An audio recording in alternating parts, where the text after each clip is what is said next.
Quo vadis, Europa? Multiculturalismo, Estado-nación y lógica globalista. Las protestas violentas por el asesinato de Nahal pueden suponer el síntoma, no la enfermedad de un conflicto mayor entre el Estado, el poder y la nación, la ciudadanía. Imagen, Scape. Francia arde, Europa dormita. La izquierda señala la pobreza y el racismo como factores desencadenantes. La derecha culpabiliza a la inmigración y al fracaso de integración musulmana en una nación laica. Lo primero resuma clasismo, lo segundo supone presentar el síntoma como enfermedad. Ambos análisis simplifican la complejidad del asunto en exceso.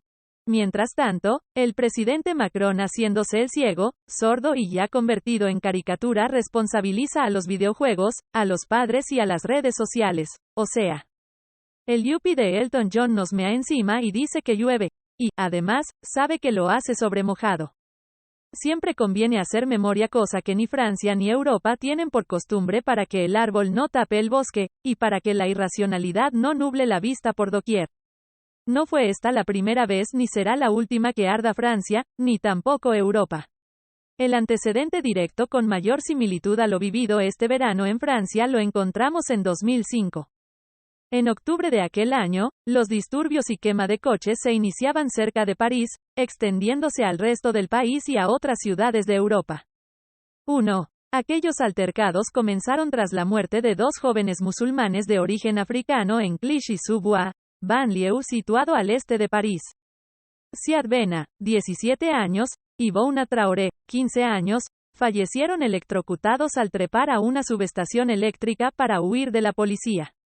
Tras el luctuoso acontecimiento, el desorden público y la violencia se extendieron hasta mediados de noviembre.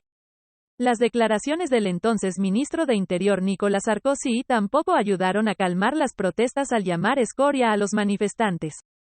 El resultado fue de 19 noches de disturbios, 8.700 coches quemados, y más de 2.700 arrestos. Imagen satelital de áreas de París afectadas por los disturbios hasta el 4 de noviembre de 2005. Creative Commons CC by SA 3.0.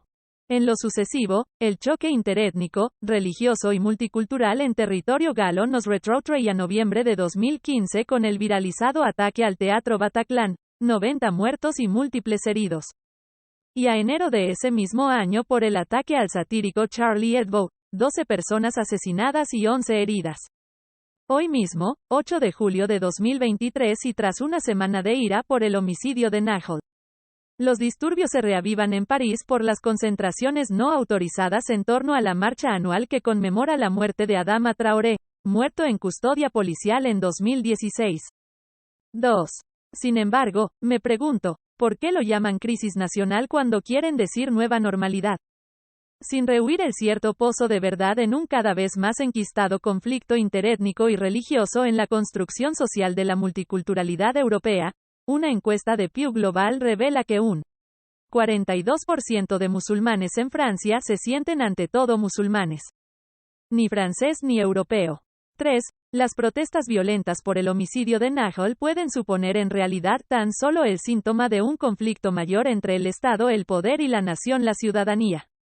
De lo contrario, ¿cómo se encajan las protestas por la reforma agraria que paralizó Francia en 2019 en un marco de conflicto multicultural? ¿Cómo entender en dicho marco de análisis el fenómeno de los chalecos amarillos? ¿Y cómo explicar, entonces, que tan solo hace unas semanas Francia yaciera en llamas por la reforma de las pensiones? El campo. Los jubilados y las banlieue tienen en común haber recibido el impacto de políticas globalistas que ponen en jaque la tradicional construcción del Estado-nación europeo y su relación con el ciudadano. Así como ponen de manifiesto la orquestada demolición del modelo de sociedad del bienestar europea surgida tras la Segunda Guerra Mundial. La globalización y sus avances tecnológicos redirigidas a la sazón por agendas transnacionales intrusivas y por los intereses corporativos tanto del gran capital como de fundaciones supuestamente filantrópicas han desbordado los marcos nacionales, transformado sus fronteras en paredes transparentes y porosas. A diferencia de épocas pasadas, hoy todo se ve y se oye con inmediatez desde el otro lado del mundo. También la movilidad se hace más fácil que nunca. Y ante la esterilidad inducida del Estado para atajar los problemas sociales, a la política le resulta más fácil hablar de racismo, identidad nacional e inmigración que emprender profundas reformas. Pues ello solo les requiere acudir a palabras huecas y soflamas manidas en lugar de acciones. Ello resulta en una teatralización que infantiliza la acción social impidiendo cualquier solución real. De esta manera, el debate se torna identitario, desatendiendo y ocultando la cuestión de fondo.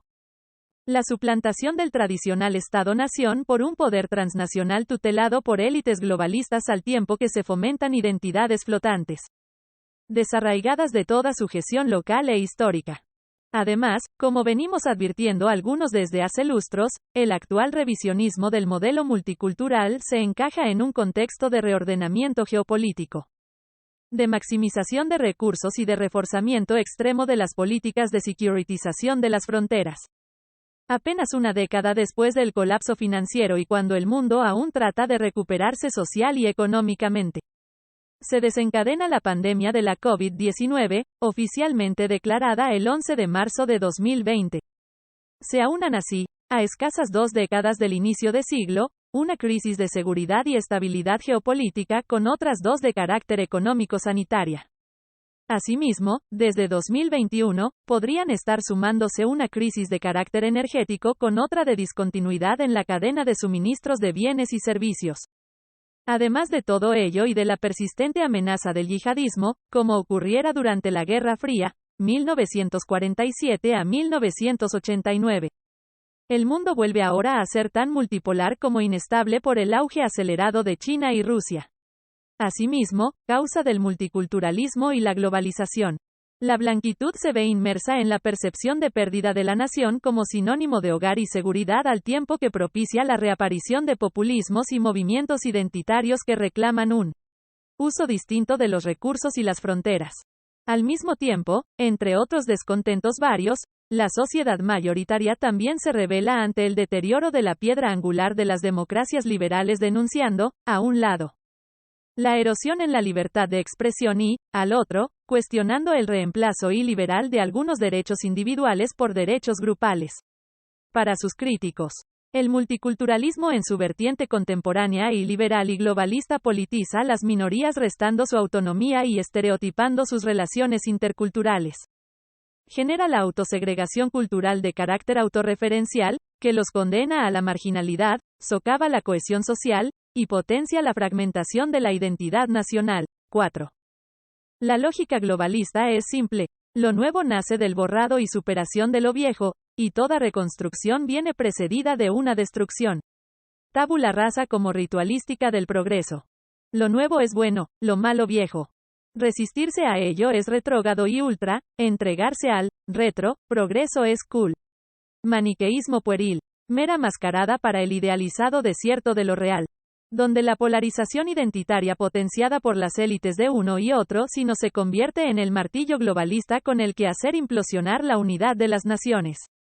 El tablero geopolítico sigue girando, hoy es Francia, también Ucrania, ayer bien pudieron serlo España, Chile o Estados Unidos, mañana está por venir. Habrá que estarse alerta. Nada está escrito. Puede tocarle a cualquiera. 1. Los acontecimientos.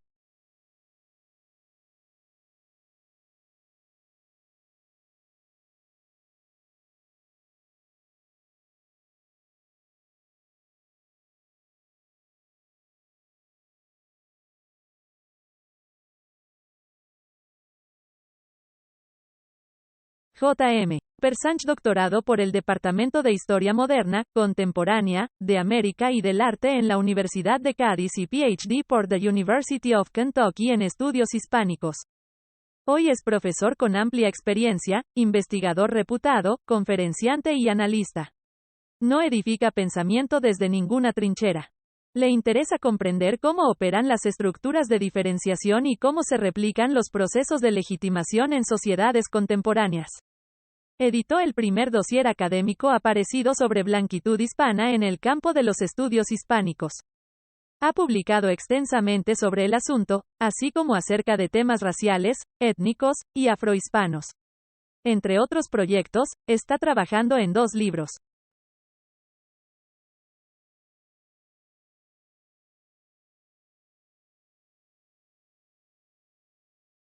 Quo vadis, Europa? Multiculturalismo, Estado-nación y lógica globalista. Las protestas violentas por el asesinato